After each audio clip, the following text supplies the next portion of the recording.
Hi friends, welcome to Jaya's garden. Nagercoil சைட்லலாம் வந்து இந்த தயிர் பச்சடி, இஞ்சி பச்சடி, அதுக்கப்புறம் வத்தக்குழம்பு, சாம்பார், அவியெல்லாம் வைக்கிறப்ப அது எல்லாத்தையும் போட்டு ஒன்றா போட்டு பழக்கறி அப்படின்னு சொல்லிட்டு ஒரு கூட்டு வைப்பாங்கங்க. மறுநாள் அது பழைய சாதத்துக்கு ரொம்பவே டேஸ்ட்டாக இருக்கும்.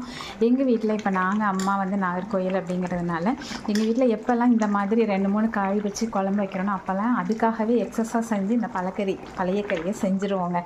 இது வந்து பழைய சாதத்துக்கு, கூழுக்கு, தோசை, இட்லிக்கு எல்லாத்துக்கும் அட்டகாசங்க. இதை அடிச்சுக்க எதுவுமே இல்லை. அதுக்காகவே இன்றைக்கி அவியல், சாம்பார் எல்லாத்தையும் ஒன்றா போட்டாச்சு. அப்புறம் இஞ்சி பச்சடி வச்சேன். அதுக்கப்புறம் வத்தக்குழம்பு எல்லாத்தையும் ஒன்றா போட்டு சுண்ட வச்சிட்ருக்கேங்க. நல்லா கட்டி ஆனதுக்கப்புறமா வச்சு சாப்பிடணும். அது இதுக்காகவே நீங்கள் செய்ய ஆரம்பிச்சிருவீங்கங்க எக்ஸஸாக. ஓகே, இதே மாதிரி நீங்களும் செஞ்சீங்க அப்படின்னா கண்டிப்பாக கமெண்ட் பாக்ஸில் சொல்லுங்கள். சாப்பிட்ட அனுபவம் இருந்தாலும் என்னோட ஷேர் பண்ணுங்கள். பிடிச்சிருந்தால் லைக் பண்ணுங்கள், ஷேர் பண்ணுங்கள், கமெண்ட் பண்ணுங்கள். மறக்காமல் சப்ஸ்கிரைப் பண்ணி